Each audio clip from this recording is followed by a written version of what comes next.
be here now. Just be here now.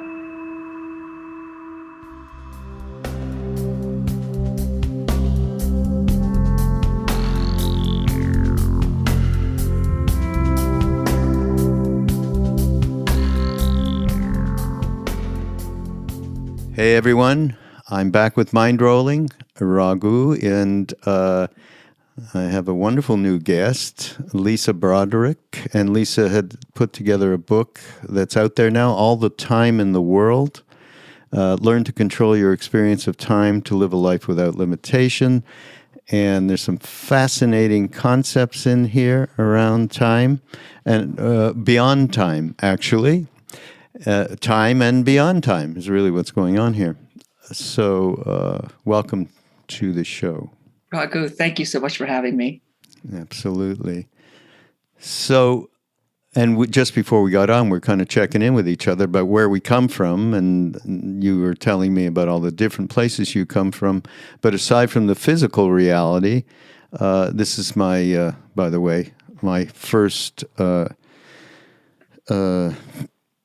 not question, but topic in terms of getting to know someone. It's how did you find your way as all the way back to a child, teenager, in terms of beginning to understand that the reality that we assumed was reality and the story we told ourselves wasn't necessarily true, and there was an alternative reality that one could say is more to the truth rather than living in just completely projection area of life.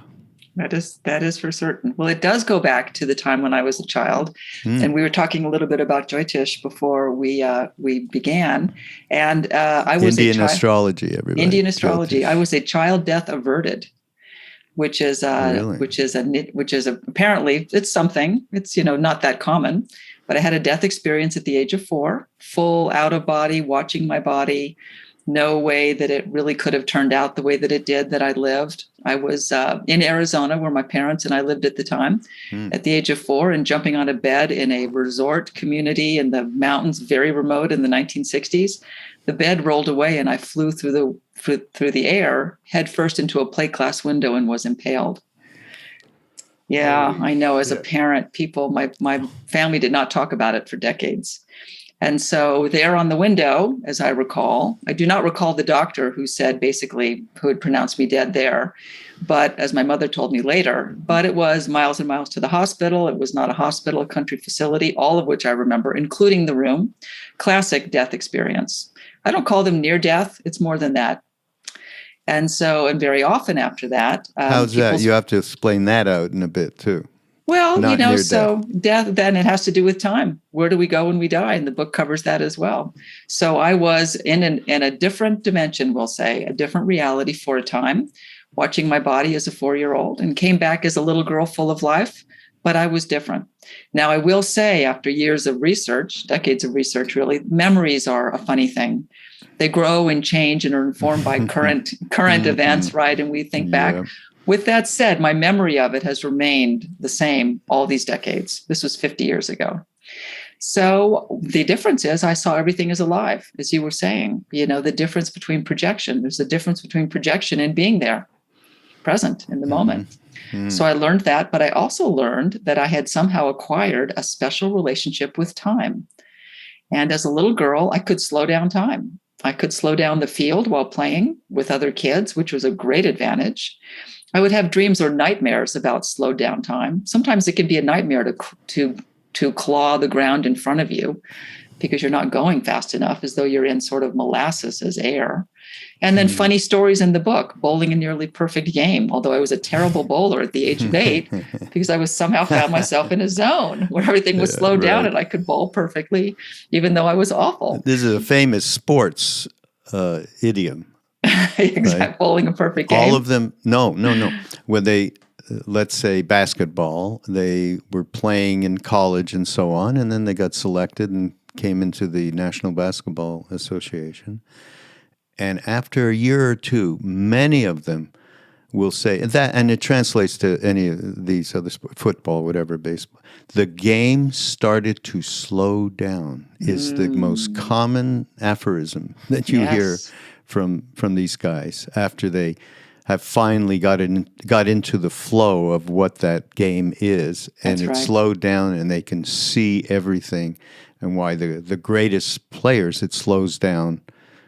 LeBron James, beyond.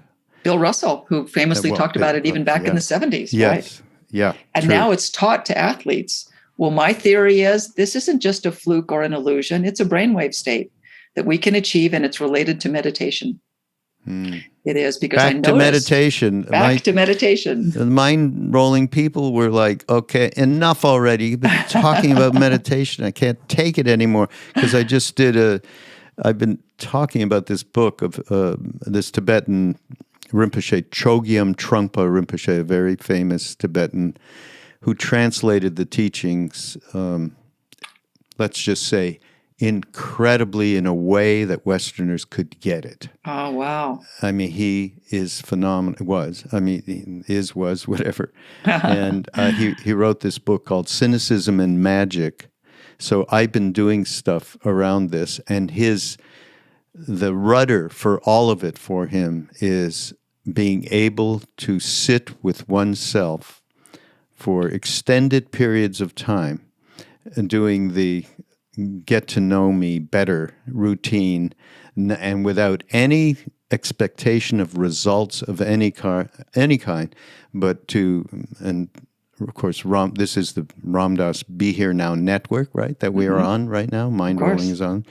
And to become completely present. So, I have been touting this and then looking at myself, and, meditation is...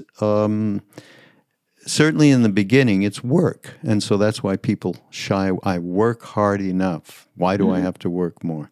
Anyhow, go ahead. I'm interrupted you. The reality of meditation. A little later, if we have time for a quick exercise, I've turned that into a brainwave state, which could be achieved to get to the time of no time pretty quickly. For all of the listeners out there who are in a hurry. Oh, we're not in a hurry. So then, okay, this happened to you, and obviously a major transformational moment. Yes. And then as you started to be able to grasp things intellectually in a way that, as you become more of a mature adult. How did it through teenage years? Yeah, tell me about that. I was handed the Dao of Physics and The Origin of Consciousness and the Breakdown of the Bicameral Mind. A couple of books, right, that you definitely want to consume when you're thinking about these types of things. But I had a framework. It wasn't just theoretical in my teens. Uh-huh. How did these books get to me? Yeah. Well, so the Dao of Physics was just published. So this was the 70s, right? And consumed that. And the reason I consumed it was given to me by an interested friend who was a quite learned man, who knew some of the stories and experiences that I was having because I'd shared them. Oh. And the difference is I had a framework, Raghu, and on which to hang these theories. To me, it wasn't theoretical. It was practical. It was actually happening. Consciousness, what is consciousness? What is time? Slowing down time, all of that. And then the breakthrough came, sorry, listeners, when I became a meditator. And I met a friend of mine who was a TM meditator. He was a teacher. He was in England. And actually, I said to him these words. We were walking around Central Park, and I said, Stephen, I have forgotten how to pray. And he said, have you ever meditated? I said, no. I was in my 20s. And he said, get yourself to, the Transcendental Meditation program, which I did do, and was an immediate drink of water. In fact, it was like diving into a pool of cool water that was so refreshing and startling at the same time. I was made for it. And that's when I realized that time is not what we think. It's related to brainwave states. Of course, in meditation, you could sit for hours and think a moment has passed. In TM, you could say to yourself, I want to be out of here in 20 minutes, and you will be. Teaching yourself to wake up according to, quote, time.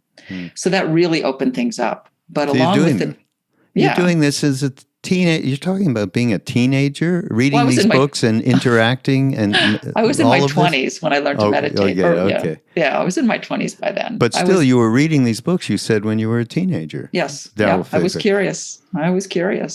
Okay. And I wasn't doing that, Lisa. Different path. Right? Same. I was miserable path, and I wish I could have gotten the Dao of Physics at that moment. Well, I was lucky in that way, and continued on this path and realizing and then, of course, Dao of Physics. Quantum mechanics started to really come to the fore in the 80s. And, we all stand on the shoulders of pioneers who were thinking about how science interacts with ancient spirituality back then. The Shakti Gawaians and the Jack Canfields and the Cornfields and all of these people talking about all these things really got me going. Because, again, it wasn't theoretical. I had an experience. I could slow down time. I could drop a wine glass and catch it by the stem still. And as I learned to do it more, I got better at it. Yeah, well, that's without meditation practice and being able to become into a one-pointed focus. Right, you could not do that. This is not possible, yeah. But it developed with me organically. Again, the childhood death averted, as I had been told by the Jyotish. And decided eventually, in a Western tradition, in Eastern traditions, people might have this wisdom which they stumble upon and they pick them, and they go into a cave and they become ascended, or even rainbow painting, right? One of my favorite books. But with me, I was rainbow told painting. Wait a minute. Rainbow painting. So Buddhism, right? Buddhism dream work. Oh, wow. With a Rinpoche wrote a book called Rainbow Painting, where you dissolve into light at the end of your life rather than go anywhere. Very fascinated with that. In any event, I had all of these concepts around me, but I decided to come back to the Western world and see if I could teach them. And I met a Kabbalist in New York City who was my spiritual teacher, Dr. Jerry Epstein, who was a medical doctor and a Kabbalist from an ancient Kabbalah tradition. And he has gone to the other side now. But in my almost 20 years of working with him, he had a lot of knowledge about these things. And I began to integrate the practices of meditation and Kabbalah and all of these ancient spiritual traditions with science to try to explain slowed down time. And that is the long story of where the book came from. That's perfect. But I'm going to, no but at all, I want to just sort of open up a couple of different things about it that, again, for me, it's about how do we relate this to our day-to-day lives. That's the purpose of Mindrolling in a brief few words. So here's something you explained, that because reality is solely a result of who we are, our fears combined with the stories told over and over in our mind become our creation. They become our life. And you call this the observer effect from modern science. So the observer effect, to me, would be part of the ubiquitous term mindfulness and awareness and how that can be used in day-to-day life. But let me let you talk about the observer effect. Well, let's dial back a little bit to what I tried to come up with, and I'm very practically minded as you are, and that is if we can do these things, and a lot of the stories I was collecting about other people's experiences, how could we do them when we wanted to do them? How could we use them to lead our best possible lives? And I came up with this formula. When I studied time, when one studies time, you realize that time is rooted in change. No change, no time. Number one, right? So entropy, the idea that in physics that things grow, decay, and die, right? Or just the fact that clocks move and suns move and planets move and we record time. The time is really a linear construct that we've made up for, let's say, this plane of existence. That's how I explain it. So time is one part physical and it's one part perception. How did I know that? I can catch the wine glass by its stem in slow motion. All of the stories have slowed down time while people are in danger or other time, or just, time slips, as they're called. You're holding your newborn and 3 hours go by and you think it's a minute, right? As Einstein famously said, when you're with a pretty girl, an hour seems like a minute. When your hand's on a hot stove, a minute seems like an hour, right? It's all relative. Or vice versa. Or vice versa. If that's true, then we are in control, at least in part of the equation. So let's use that equation, the part of the equation that we control, through a meditative practice, not such heavy lifting. The type of meditation combines TM and Kabbalah so that it's much quicker to get people into the time of no time, we'll call it, right? Mm-hmm. That wonderful place of manifestation, so that we can use that to control our perception of time. That is what the book posits. And to answer your question, it poses this question, explores it, and that is, does how we show up for a situation in our minds affect reality, in particular the passage of time? That's the observer effect. In our minds, we're showing up to a situation. The scientists watching the photon particle go through and become a wave, right? We showing up to a wedding or a check coming or a desire we have, which again, we can do an exercise and practice that in a moment. Does how we show up affect reality? The answer is yes. And this is how it does for our big lives, not just the micro world of quantum mechanics, but our big lives of asteroids and cars and people in Zoom meetings.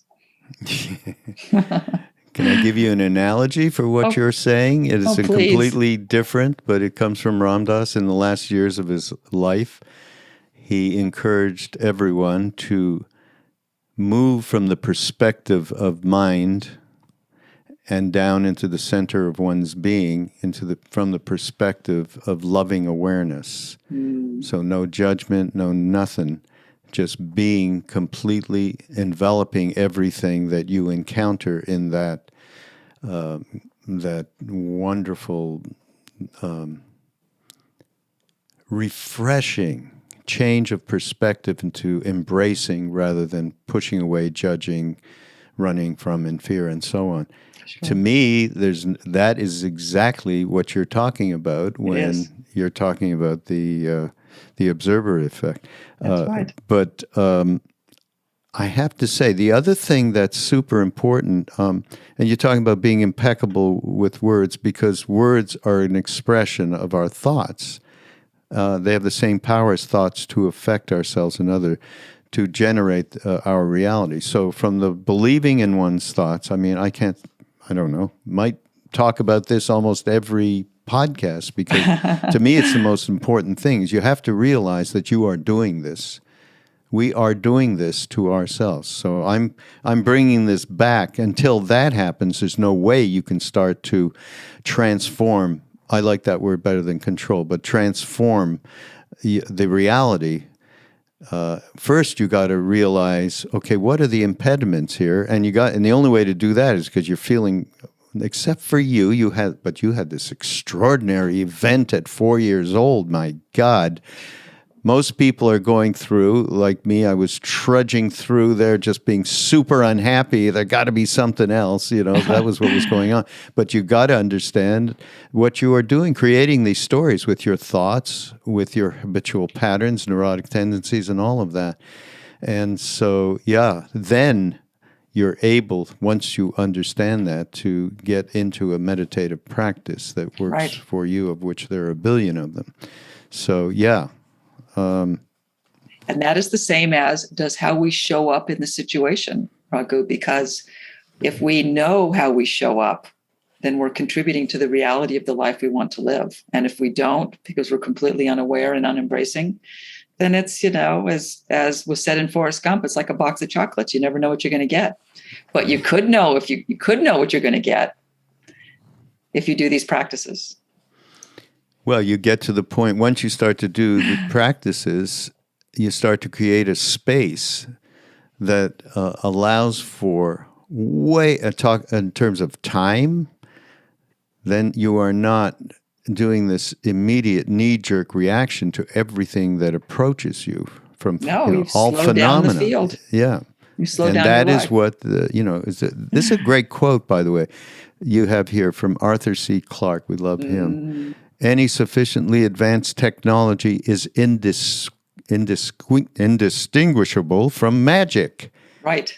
And that's this whole book that I just was talking about, Trungpa Rinpoche. You would love that book, Lisa. I by the would. way. I will pick it up. Yeah, or you listen. Yeah, there'll be a couple of podcasts about it. Wonderful. That I'm Thank you. Too. You can. So I love that, and then I love this thing around. We've had this pandemic, right? What happened? Okay, we were locked inside, and time took on a huge ass turn because we weren't going anywhere. No movement, no time, right? Yeah. So, talk about that. This is a fun part for me because it is so easy to relate with, and it's so everyone on this planet went through this. That's right. Well, and I'm a New Yorker also, the many places I'm from. So New York and a lot of these big cities, being busy is a badge of honor, right? I'm so busy is your answer. Yeah. Well, exactly. And so why? Because your meaning, the meaning in life, your identity is rooted in your schedule and how busy you are. Well, that stopped. And what happened? People were stressed out, burned out, bummed out, and hopeless. They were not connected to their schedules.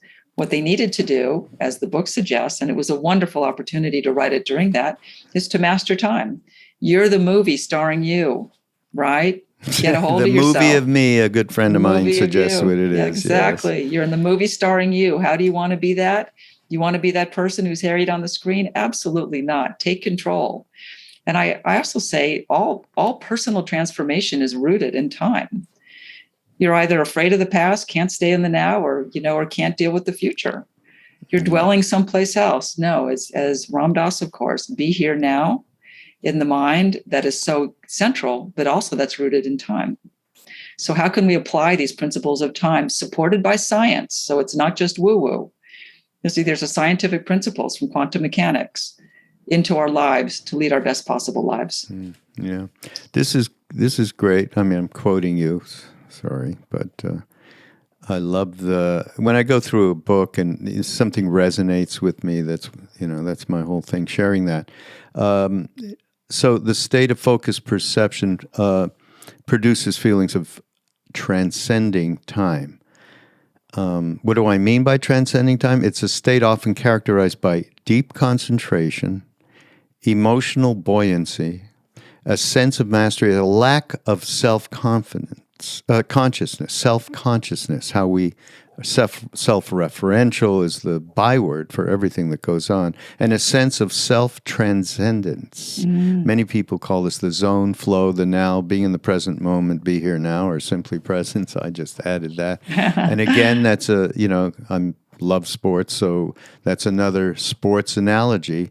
It is. The zone, the flow is nothing but that, and they all say that. Well, and of course, I have worked in music for a very long time, and every artist worth their salt says the same thing. I was here, but I was not here. Right.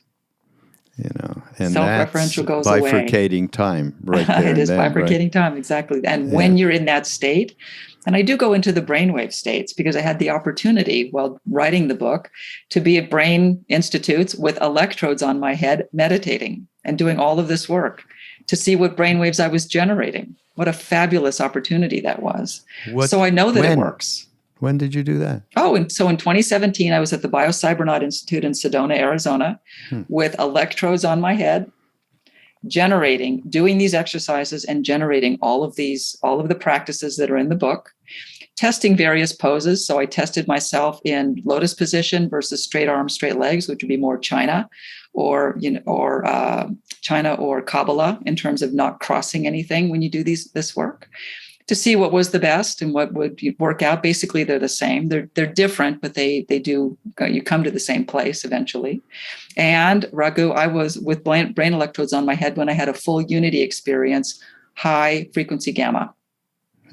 That was at the end of the week. Whatever that means, I'm saying. Whatever that means. But I don't have any idea. They call it samadhi in India. It's a form of samadhi. Yeah. It's a form of samadhi. That I get. I'm doing a whole unity. We're doing a movie now on a man that was one of our mentors when we went to India with Ram Dass and met our guru, Neem Karoli Baba. And he was a school teacher, and we're doing a movie about him called Brilliant Disguise, because you wouldn't know he was a knocked out yogi who was going into these states all the time. And I mean, no pulse, no breath, completely. And so we had some perfect example of that. But of course, anyhow, that's a whole other story, but it's really very much part of what this is, because we were fortunate to actually experience being with somebody who was 24/7 in that state. There was no more polarity, which is a very, very rare thing that's not in a cave somewhere, that's actually out there chatting with people. Right. So all of this is familiar, but still gamma state, but a deeply absorbed state, basically. A deeply absorbed state of unity, where you had talked about with Ram Dass saying, go to the place where, and I call it, where everything is you. You're not everything. Everything is you. That's the unity. There's nothing that's separate from you. The separateness falls away and you are everywhere. That's quite something, a real treat. Yeah.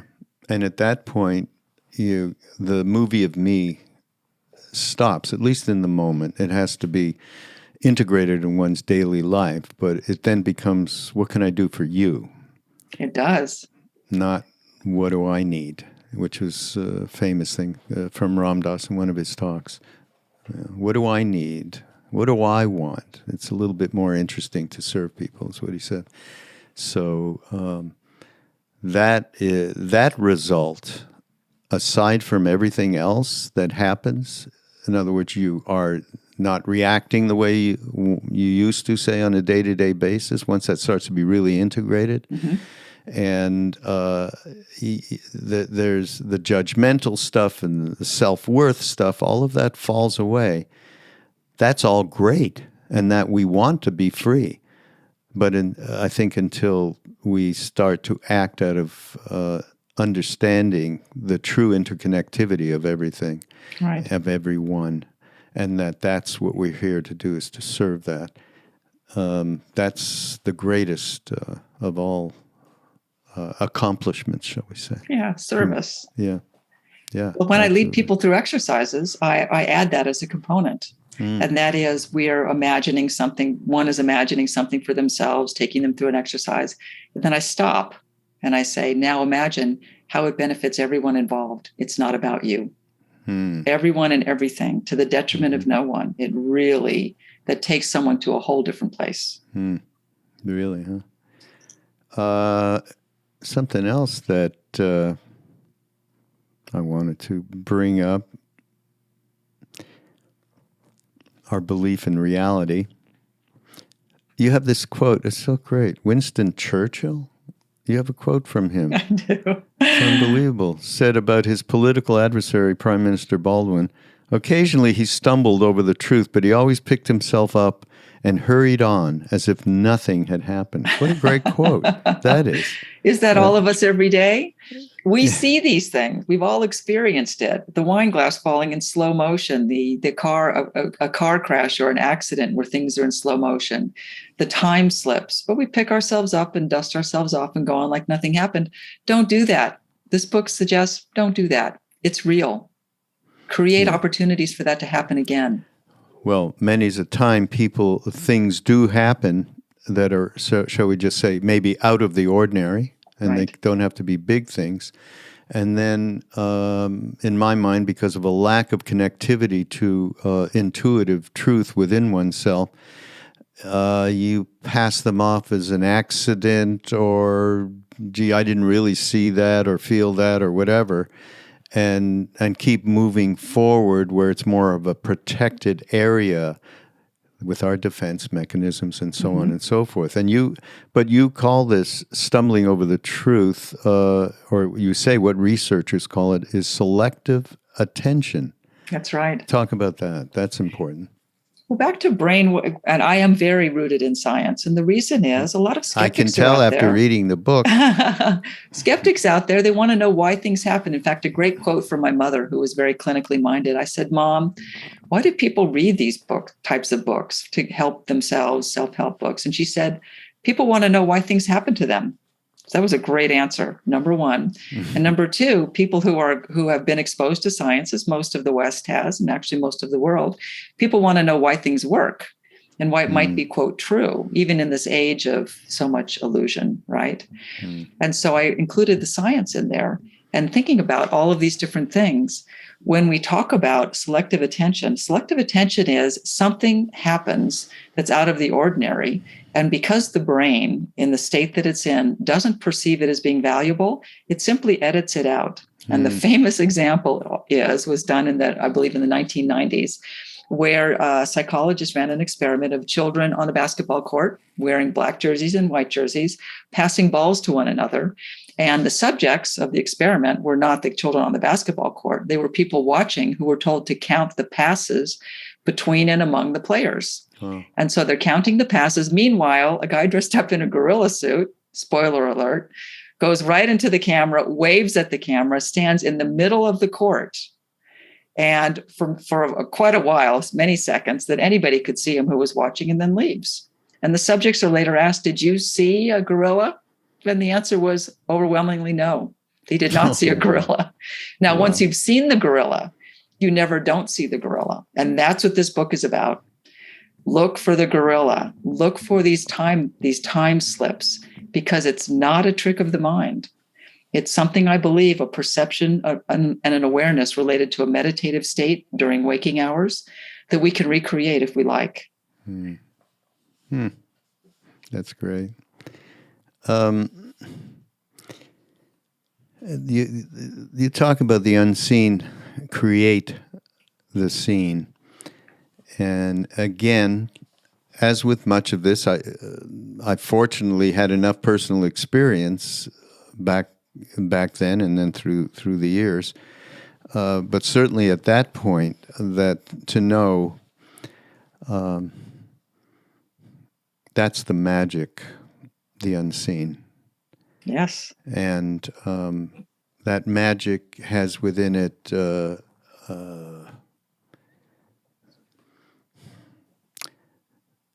a deep appreciation of the unknown, of the mystery. Mm-hmm. That is very much part of that magic, and that is part of the unseen. And making some good friendship there with that thing there that we can't really call it anything, and that's what they call it where I'm from, Quebec. That thing there when you can't explain it at all, and but having that's why it seems to me like, Lisa, all the native populations around the world, indigenous populations, and what they represent in terms of having that in your life, that magic, that sense of awe over the reality of the connectivity that with the land, with the sky, with the ocean, and then we went and wiped them out, right? Yes, White we people, did. Well, it's we had off the wall. We had that as well. Europeans had that as well until the Enlightenment. Science and spirituality was all one big melange. And then there was a political deal struck essentially between science and the church, where the church got spirituality and science got science. And we began to have that theory, that excitement about science instead. Well, quantum mechanics brings this all the way around, because while that may have suited the time in terms of Enlightenment and Descartes and all of that, we now know that the quantum soup is out there, right? And it is not something, there is not a separation between our feelings and thinking and who we are and our surroundings in a way that science would. But science still has something that it is rooted in, and that is, according to science, only if it can be measured is it real. That's where science breaks down. Yeah.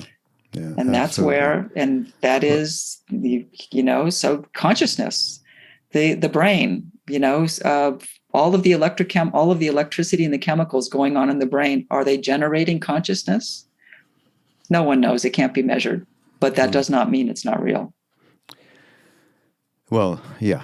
And I go back to Well, thank God His Holiness, the Dalai Lama, and Richie Davidson and other people like that, they are really working on bringing together science and spirituality. Yes. By virtue of the Tibetans' particularly great affinity for real study and real investigation and recording and so on. Thank God they got a bunch of that stuff out of Tibet when the Chinese came and did what they did. So, yeah, thank God for that. Because... but I go back to, like, we've all had ineffable experiences of some sort, I believe. And like we just talked about, many of us don't pay attention to it because it's too far out or whatever. It's out of our mainstream. So, but we've all had it. It can be through a psychedelic. It can be through meeting another being. It could be through a book, a piece of music, anything. And we all, especially if we're younger, which is where we're more likely to shove it back. I myself had meditative experiences that I only realized what they were when I had them as an adult. And this is when I was an 8 or 9 year old or something like that. And I went, holy, that flipped me that it happened, Right. And thank God I still remember. It was physical, so that's why it was easier to remember. But, we need respect for the unseen, for sure. Well, I think there's an inescapable movement toward consciousness, I would say, even with all of this. And if there's a law in the universe, it's probably balance. So 2 steps forward and 1 step back. So as we realize that the teeny tiny world of quantum mechanics, let's think about that as a place where a lot of this is going on, is bubbling up into our big world again of asteroids and cars and people and Zoom meetings. They'll meet, and then we will know that they're all interconnected. We can't see that or control that yet, but we will. That's my belief. Yeah. Transform is better than control, though. Transform is better than control. Yeah. I still, like, when I was a kid, because they tried to control me all the time when I even hear that word. See, talk about the story that, I have that story in my head, right? I just don't believe in it quite the way I used to, and that's the real difference. So there's some great thing here, and we're talking about as children. Many of us believe that we can use our thoughts or our imagination to influence not just our inner but outer and physical world. And you often called magical thinking, right? The science of this experience is well studied. So, but it can continue. So you lose that as a kid, all kids, because it's beaten out of you, basically, one way or the other. It's selective attention out of you. Yeah, really. That's right. But in spite, basically, magical thinking can continue, you say, into adulthood.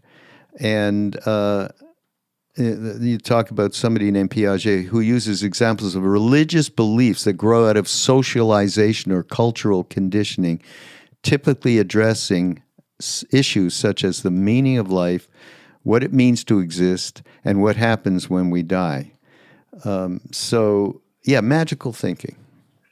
Well, to return to magical thinking is the secret of living a purposeful life, I would think, in some sense, and here's why. And that is, again, the central question of the book. Does how we show up in our minds to a situation impact our experience of physical reality and in particular time? That's magical thinking, that you could even do that. Well, quantum mechanics would say that you can, because that is the observer effect in essence, right?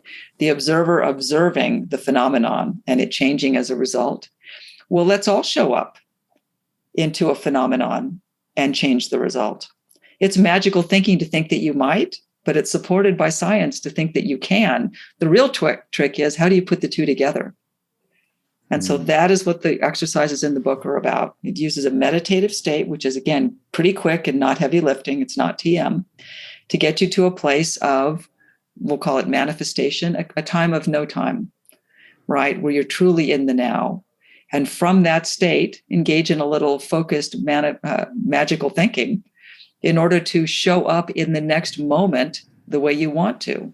That's the key. How do you want to show up to the conversation you're going to have that's difficult, or asking someone to marry you?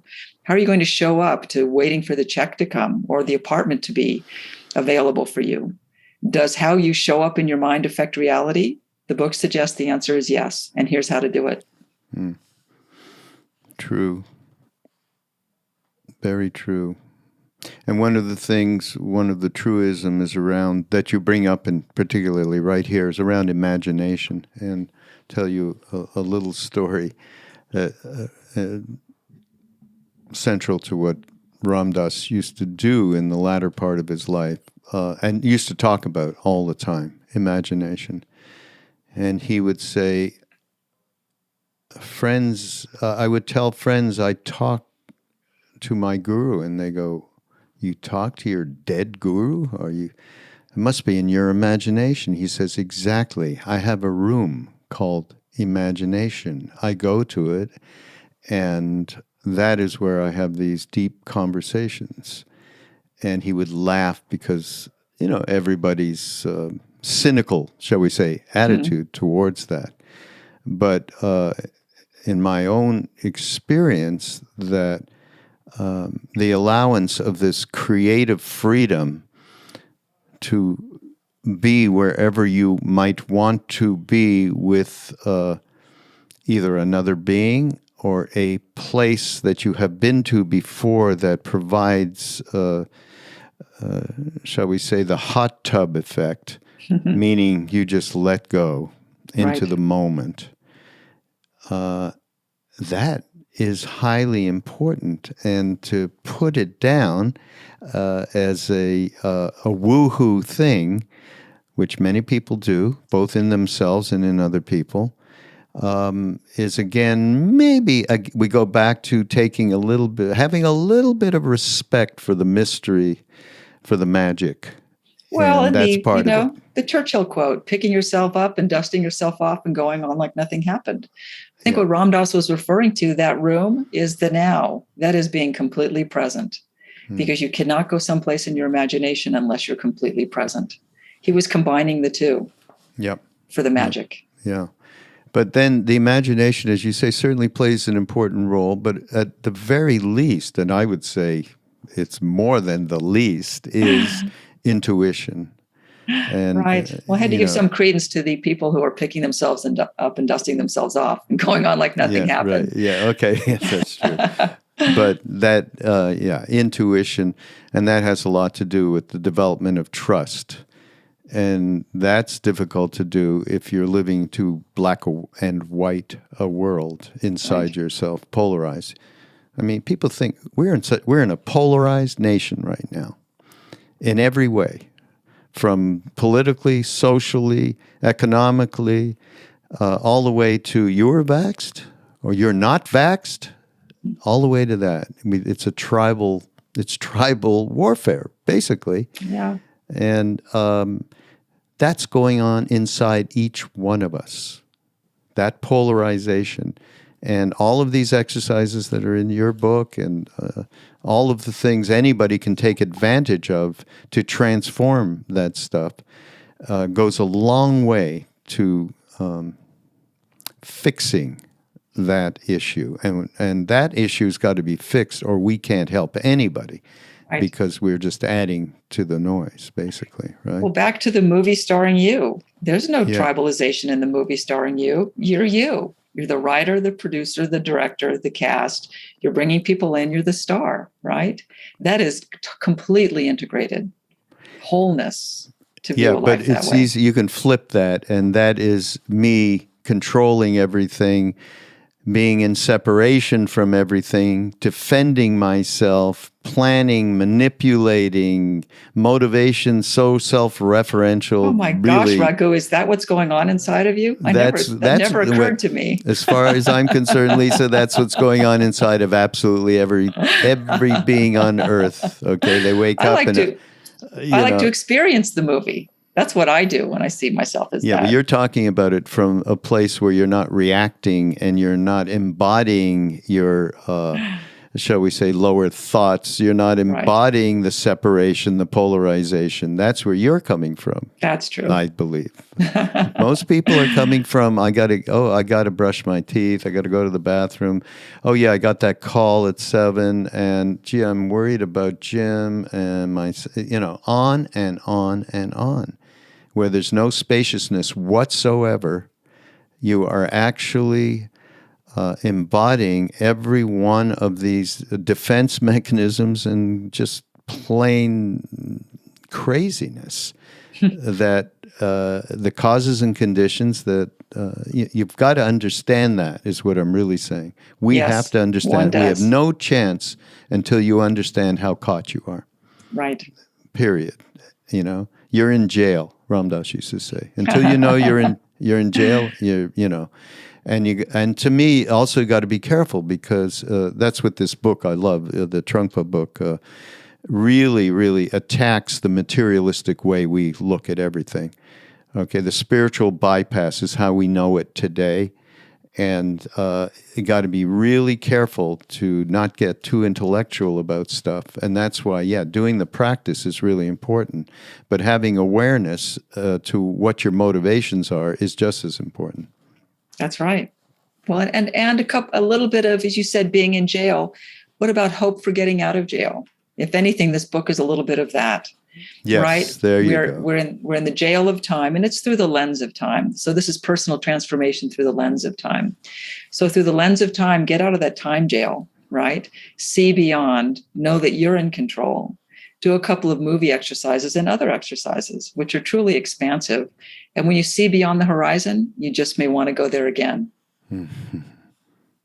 That's good. I like that. When you see beyond the horizon, you just might want to go there again. Yeah. So do a little lovely, practice. Lisa. Well, let's do. How about leading a little? Let's do that. Short little thing. Wonderful. All right. Okay. So I make a bit of a joke, and that is I work in, which is not a joke, I work in criminal justice reform in public safety. So I will say I run a charity which is helping the police understand their relationship to the community called Police to Peace. And so what I say is, before I give exercises like this, do not attempt this while driving. Do not close your eyes and do not sit comfortably. But for everyone else, right, we're going to sit comfortably and close our eyes. And for those of you who are driving, you can listen to this podcast later. And also this exercise is available on my website, which we can talk about later. Yeah. So in a moment, so now everyone, sitting comfortably. And if you're a meditator, you can be in lotus position, but straight arms, straight legs, or sitting like King Tut with your hands on your thighs is very powerful as well. And that would be more in the Chinese tradition. Sitting comfortably and roll your shoulders back. And now slowly close your eyes. And just with that, I always bring science in because it helps people appreciate or get through, some of their own misgivings. And that is, closing your eyes is changing your brain chemistry, right? From serotonin to melatonin. Slowly closing your eyes. And now we'll focus on our breath, another brain chemistry suggestion. And that is inhaling through your nose, a regular inhalation, and exhaling through your mouth, a long, slow exhalation, twice as long. Focusing on your breath. Inhale through your nose and exhaling through your mouth, a long, slow exhalation, seeing the air leave your mouth as white smoke. Inhale through your nose. What you're doing is you're triggering your parasympathetic nervous system to relax with this particular type of breathing. Once more, in through your nose and out through your mouth, a long, slow exhalation, seeing the number 3 appear in front of your mind's eye in whatever way is perfect for you. People say they can't imagery or do visualization. Everyone can dream. Whatever you see or feel, the number 3 in through your nose and exhaling out through your mouth, the number 3 dissolves into the number 2. We're counting down. Inhale through your nose and out through your mouth. The number 2 dissolves into the number 1. And in through your nose and out through your mouth, the number 1 dissolves into the number 0. We're here. We're in the time of no time, right? This is the now, the present. You're completely present, listening to the sound of my voice. Now let's have a little fun in the now, right?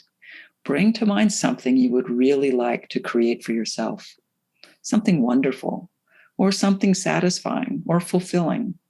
It could be something as mundane as the check comes and the car is ready when you need it to. Your child gets into the soccer team, whatever it is. It could be something as profound as world peace.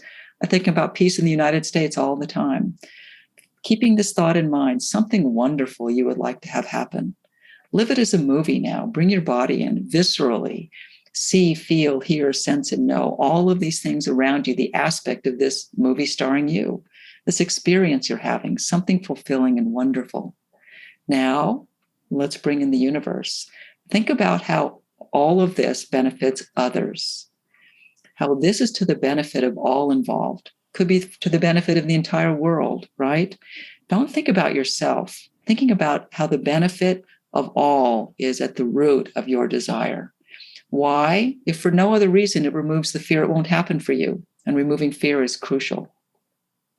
So now it's for the benefit of all. You're living this wonderful experience, right?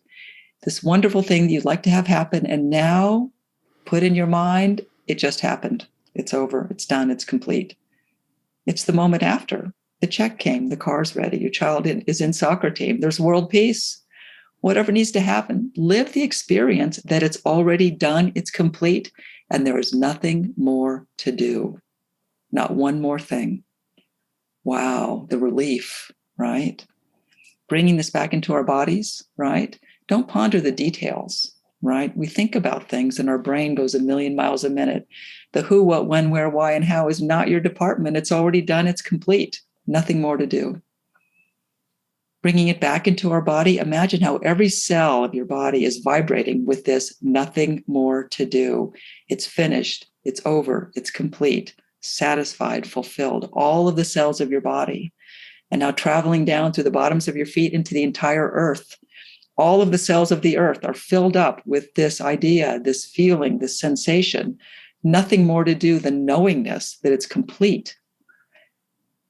Filling the entire earth, and now the earth is filled, and up through your body, back through your feet, all the way up through your spine, out the top of your head, and in every direction. Nothing more to do is coming out the top of your head through the building you're in, through the solar system, the galaxy, to the universe, higher and higher and higher, and then just let it go. Relaxing. It's over. It's done. It's complete. Nothing more to do. When you're ready, you can slowly open your eyes.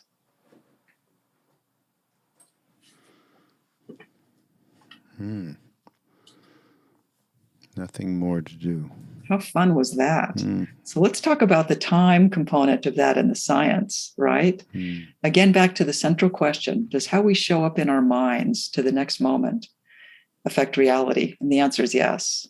How will we all show up to this thing we want to have happen when it begins to happen? Will there be any fear? No. Will there be a sensation, a visceral, having lived it already experience that it's done, it's happened, it's complete? That knowingness in the supposition of the book informs reality. It informs the reality we experience. Can we control it to the point where a plane lands in the backyard or there's a pickle in your lap? Not yet.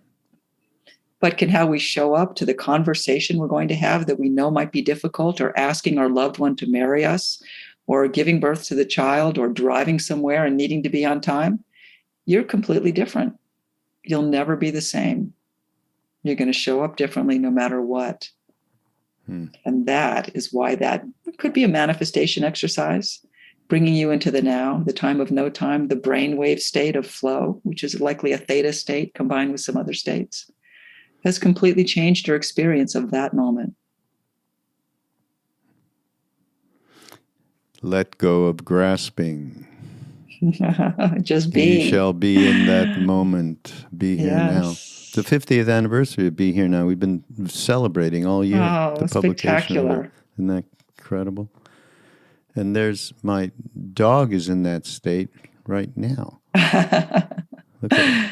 As is my cat Al. He's somewhere. Thank you so much, Lisa. It's been Raghu, really great. it has been such a pleasure. I hope people got some wonderful experiences of it. And that particular exercise is so great for even a negative experience. So imagine you turn it around, and this is in the book, where you live the thing you fear most, and then stop yourself and say, oh, that's not what happened. That's That's powerful. An advanced exercise, one might say. All the time in the world, Lisa Broderick, and everybody, it'll be in the show notes, links so that you can get the book, and also Lisa's website so you can see what she's up to, and some of the other things we might have mentioned, like the, what did we mention? The Dao of Physics. We'll put that up. That'll be cool, right? Yes. Hopefully it's still available. Do you know about Amit Goswami? Yes, of course. Yeah.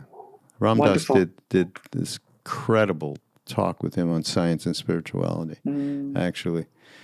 Two the twain shall meet, as opposed to never the twain shall meet. How is that? Yeah, that's it. I love that. Beautiful. Once again, thank you. This is Mindrolling on Be Here Now Network. Go to BeHereNowNetwork.com. And there is that virtual plethora of incredible thought leaders and teachers. By the way, we have a new psychedelic therapy podcast. Basically, it's a psychedelic podcast that includes stuff around what marvelous things are going on around psychedelic therapy in this country. And Madison Margolin, look for her, and we shall see you next time. Thank you again, Lisa. Thank you.